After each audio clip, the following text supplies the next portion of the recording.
Aplikasi modul kaunseling kesedaran kendiri terhadap kanak-kanak dan remaja berfokus dalam komuniti. Satu modul yang dilaksanakan dalam projek sulam kursus kaunseling komuniti yang bertujuan bagi menyedarkan komuniti mengenai keprihatinan mereka terhadap kanak-kanak dan remaja. Kanak-kanak dan remaja berfokus seperti golongan B40, kanak-kanak dan remaja delinkuensi atau penyelewengan sosial, anak-anak yatim dan anak yang dilahirkan luar nikah juga merupakan insan biasa seperti manusia normal yang lain. Namun demikian, kehidupan yang mereka lalui tidak sempurna masyarakat normal yang lain di mana terdapat pelbagai cabaran dan halangan yang terpaksa mereka tempuh demi kelangsungan hidup. Hal ini hendaklah dititik beratkan serta menjadi peranan dan tanggungjawab penting terutamanya ibu bapa, guru, rakan sebaya dan masyarakat sekeliling seperti empati, penerimaan tanpa syarat dan lain-lain kemahiran dalam projek ini. Hasil projek ini akan membantu masyarakat sedar akan keperluan norma hidup yang baik dan positif bagi golongan kanak-kanak dan remaja berfokus untuk mereka difahami, mendapat sokongan dan bantuan dalam kalangan masyarakat. Modul ini terbina daripada hasil pemerhatian isu-isu dalam komuniti yang kurang cakna dalam membantu golongan kanak-kanak dan remaja berfokus dan kurang menyediakan solusi untuk komuniti menyedari dan menyelami kehidupan golongan kanak-kanak dan remaja berfokus. Projek ini terbina daripada hasil pembelajaran dan pengalaman dalam kaunseling komuniti, psikologi kanak-kanak dan remaja. Jam 12.30 tengah malam tadi di sebuah dewan persendirian di Jalan Langgar Alustara. Mereka yang masing-masing berusia 13, 14, 18 dan dua lagi berusia 17 tahun ditahan.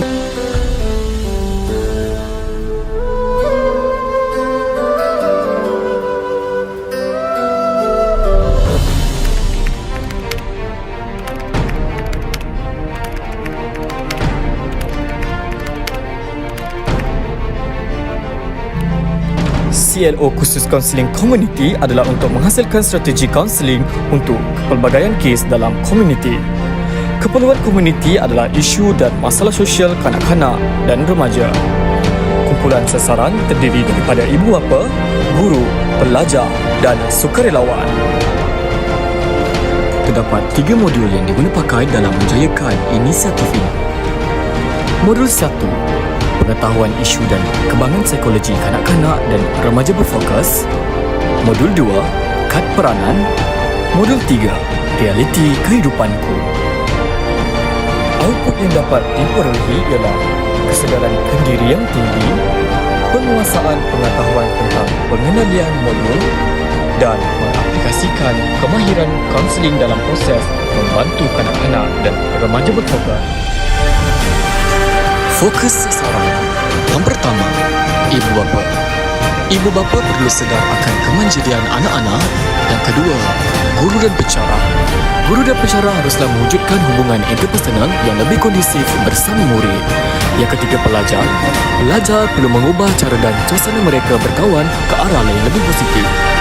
Sukarelawan dan NGO perlulah mengatasi masalah yang mencabar dalam berinteraksi dengan kanak-kanak. Seterusnya adalah fokus kandungan, fokus isu dan perkembangan. Yang pertama, status ekonomi B40. Yang kedua, kes peniraan.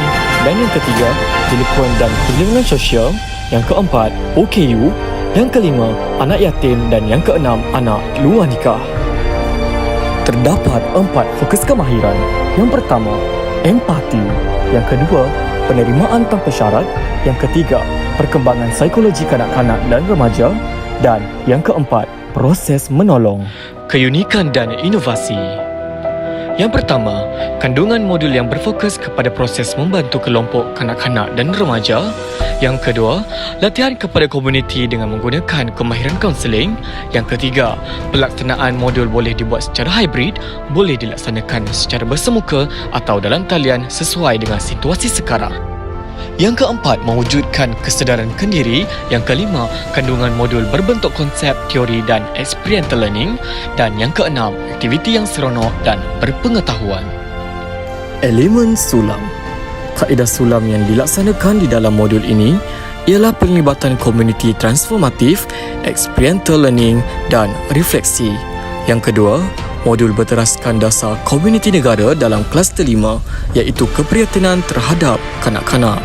Yang ketiga, modul dihasilkan daripada kursus kaunseling komuniti yang menjalankan servis komuniti di antara guru dan pelajar. Yang keempat, modul ini melibatkan kandungan kursus iaitu menghasilkan strategi kaunseling untuk kepelbagaian kes dalam komuniti. Yang kelima, modul ini melibatkan institusi sosial, pelajar, pensyarah dan komuniti. Dan yang keenam, modul mengambil pendekatan direct sulam.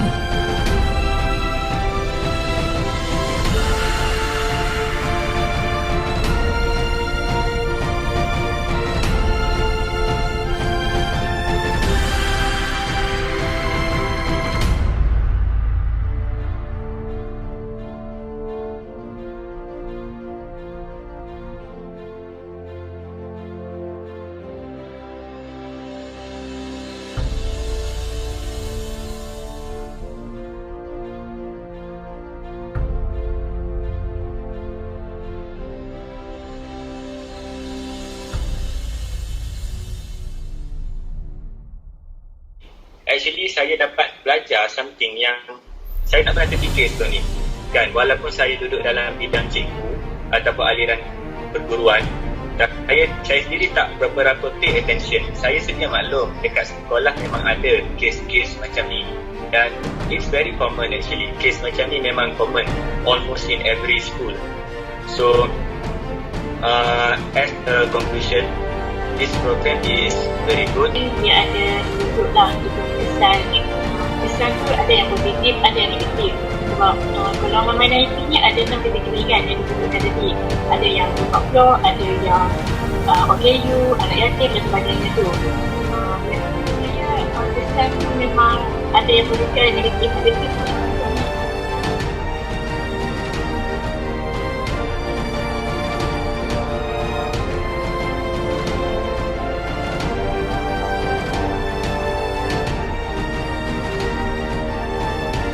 Impak dari segi institusi dapat mewujudkan budaya universiti yang mesra komuniti.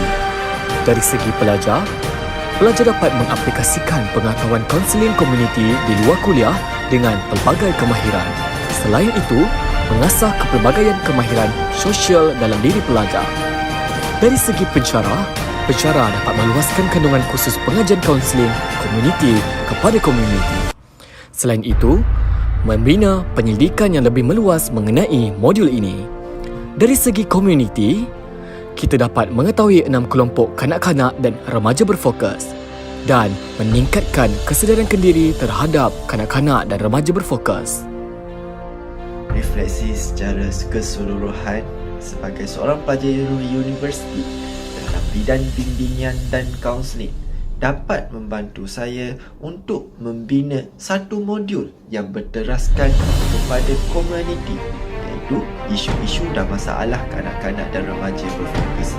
Jelas dia meningkatkan keprihatinan saya untuk menyedarkan masyarakat mengenai mereka. Yang kedua, saya dapat belajar untuk menguruskan program psikososial bersama komuniti. Bagaimana saya dan kawan saya mempromosikan perkhidmatan kami untuk ditawarkan kepada komuniti.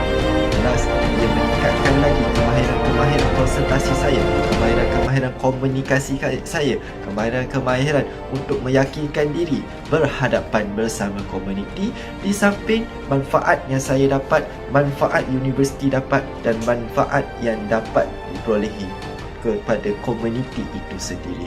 Jelas, dia meningkatkan lagi kemahiran dari segi sudut psikososial saya supaya lebih prihatin dan cakna akan isu-isu sosial dalam komuniti berteraskan proses-proses kaunseling yang kami belajar di dalam kelas kaunseling komuniti.